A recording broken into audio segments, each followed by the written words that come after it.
नमस्कार. स्वराज्य मराठीमध्ये आपले स्वागत. पाहूया सविस्तर बातमी. खरसुंडी तालुका जत तालुक्यातील प्रसिद्ध आणि श्रद्धास्थान असलेल्या खरसुंडी येथील सिद्धनाथ देवाच्या दर्शनासाठी आज भाविकांची प्रचंड गर्दी झाली. सकाळपासूनच विविध गावांमधून भाविकांनी मंदिरात हजेरी लावत दर्शनाचा लाभ घेतला. आजचा दिवस एकादशी असल्यामुळे मंदिर परिसरात भक्तांची अलोट गर्दी झाली होती. मंदिर समिती आणि ग्रामस्थांनी दर्शन व्यवस्था सुरळीत ठेवण्यासाठी चोख बंदोबस्त ठेवला होता. भक्तांनी सिद्धनाथ महाराज की जयच्या जयघोषात संपूर्ण परिसर भक्तिमय करून टाकला होता. काही भक्तांनी नवस फेडण्यासाठी पालख्या, मानाच्या पताका घेऊन मंदिरात आगमन केलं. काही भाविकांनी उपवास करून तर काहींनी पायवाटेने चालत येत आपली श्रद्धा व्यक्त केली. दरवर्षीप्रमाणे यंदाही मंदिर परिसरात विविध धार्मिक कार्यक्रम, भजन, कीर्तन व महाप्रसादाचं आयोजन करण्यात आलं होतं. पोलीस प्रशासन व स्वयंसेवकांनी गर्दीवर नियंत्रण ठेवण्यासाठी विशेष व्यवस्था केली होती.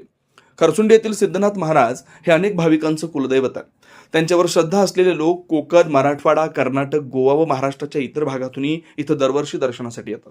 रविवार विशेष दिवशी दर्शनासाठी आलेल्या भाविकांमुळे खरसुंडी पुन्हा एकदा भक्तिमय वातावरणानं न्हालं होतं. स्वराज्य मराठी, बातमी नाही जबाबदारी. चॅनलला लाईक करा, शेअर करा आणि सबस्क्राईब करा.